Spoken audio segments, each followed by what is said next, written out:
was a wonderful introduction. Authors love great introductions and great reviews. For those of you out there who go on to Amazon and click 4 or 5, don't think that we don't read every single one of them. And if you get a 4.5, you sit there and you say, what, you couldn't have gone, the extra half and given me a 5? The more and more I thought about that, I thought that this was actually sort of a great American thing, that it was hard to get a 5. A lot of people would do a review and they'd say, well, this is a good book, but it's got a lot of legal bent. I'm not sure it's everybody's cup of tea.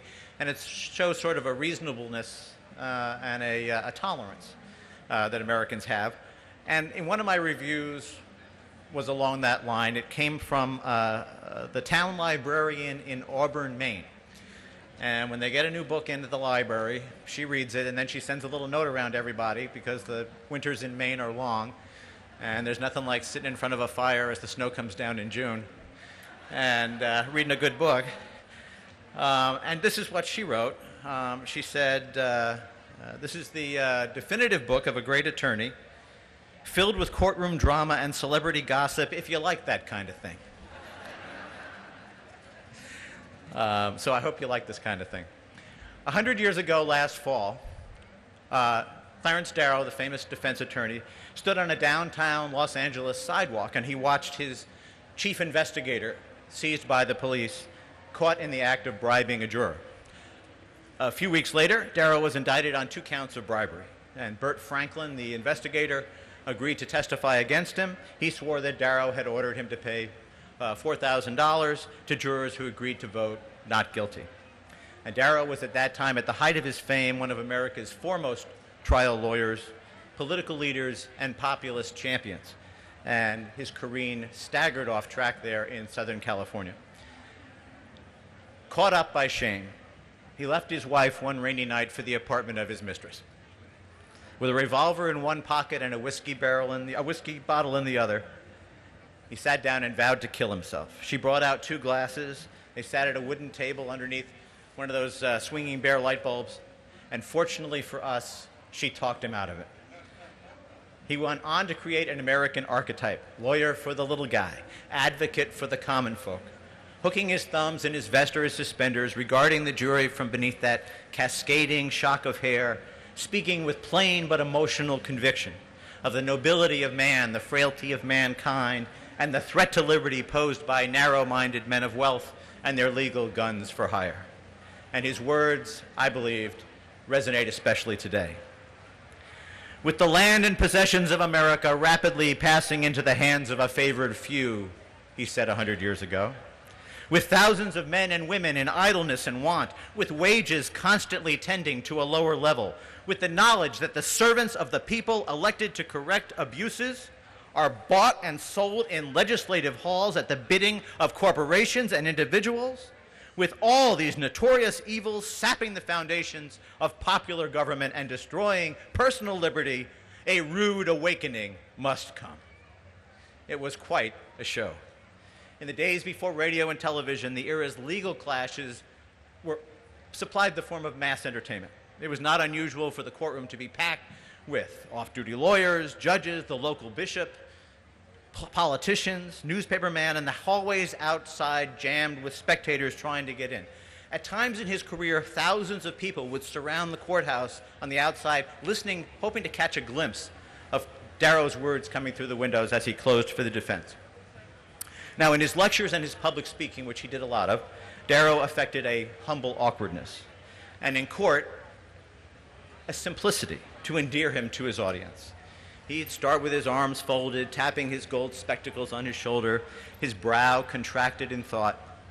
Often he would lean on the rail as if to take the jurors into his confidence, talking so softly that those in the back row had to lean forward so they could hear what he said. And then all of a sudden his demeanor would change. His voice would turn harsh. His jaw muscles would tighten. Soaring towards a crescendo, he would swing his arms, shake clenched fists at heaven, and then the storm would pass.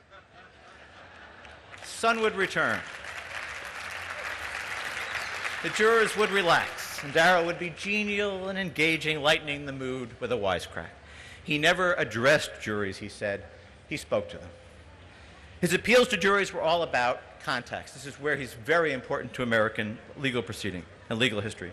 So the judges and the prosecutors of Victorian America knew their duty. They were there to exact vengeance and to safeguard property. But Darrow believed that jurors, if given the opportunity and a skillful enough invitation, could be persuaded to look past the legal particulars, to judge a defendant in the context of his times, the situational factors that prompt behavior. And he sought to make even the most hideous of crimes comprehensible. He'd talk about human beings and the difficulties of life and the futility of human planning, the misfortunes of the accused, the strange workings of fate and chance that had landed this poor soul in trouble. He would try to make the jury understand not so much the case, one of his partners said, as the defendant. And it was not unusual in the late 19th and early 20th century for some of those arguments to go on 10 hours a day for 3 days at a time. To give a closing argument in a significant case, Darrow would do so without notes, in marvelous displays of intellect and concentration. And it was more than a tactic. It was his creed. It was what he believed. He was a determinist. He did not believe in free will, nor good, nor evil, nor choice. There were no moral absolutes, no truth, no justice. There was only mercy. As he put it, we are all poor, blind creatures bound hand and foot by the invisible chains of heredity and environment, doing pretty much what we have to do in a barbarous and cruel world. That's about all there is. He had no faith in God or churches, and he won notoriety in the jazz age as the country's most prominent atheist. He built a moral code upon life's very pointlessness and the comfort and the tolerance that we human beings can give to our fellow doomed creatures here on this planet. As Carlos said, he was a practicing defense attorney, a trial lawyer, and in his time he represented the mad bomber Reinhold Faust, who thought that if he destroyed the Chicago Opera House, it would bring an end to World War I. Or little Tommy Crosby, a 13-year-old charged with murder after shooting a sheriff who had come to evict his family 3 days before Christmas. Needless to say, Darrow got him off. And then there was Dago Mike Carozzo, a suspect in a Chicago gang slaying, who, when 2 women came to bail him out, unknown to each other and both claiming to be his wife, decided he'd rather spend the night in jail. There were gangsters and psychopaths and rum runners and yellow journalists and union goons and bunco men and many a scorned woman like Emma Simpson, a socialite who smuggled a handgun into court, shot her philandering husband in the midst of their divorce proceedings. "You've killed him," said a shocked clerk. "I hope so," said Emma. Well, Darrow could not resist the case or the wisecrack. She was no doubt guilty of contempt of court, he told the jury. But meeting the classic definition of chutzpah, he convinced the jury to have mercy on the poor widow. They couldn't convict a woman for shooting a cheating louse like Elmer. It's not for nothing that the lawyer Billy Flynn in the Broadway musical Chicago is patterned after Clarence Darrow. And like Billy Flynn, he was a notorious rake, a professed sensualist who took great pleasure from the chaste seduction and the act of love, and he used sex as well as a narcotic. He relied on physical nearness, his mistress said, to escape the emptiness and the spiritual isolation of his life. Sex, he told her, was the only feeling in the world that can make you forget for a little while. And work was his anodyne as well. Even as I have fought for freedom, he said, I've always had a consciousness that I was doing it to keep myself occupied so that I might forget myself. Every man had his dope, said Darrow, whether it was religion, philosophy, creed, whiskey, cocaine, morphine, anything to take away the reality. And so we have a Byronic hero, intelligent, captivating, jaded, moody, a renegade with little regard for rank or privilege. To him, the world was equally unmoral above as well as below, said the progressive area reformer Frederick Howe, so why be squeamish about it in the criminal cases?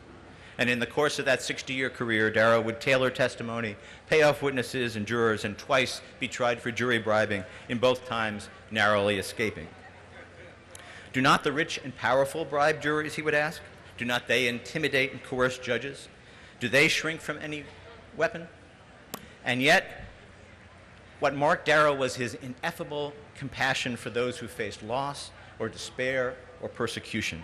He had a strong emotional nature, goaded by his upbringing. His father was a book-loving, free-thinking owner of a rural furniture shop, an abolitionist who had steeped in his family the values of liberty and equality.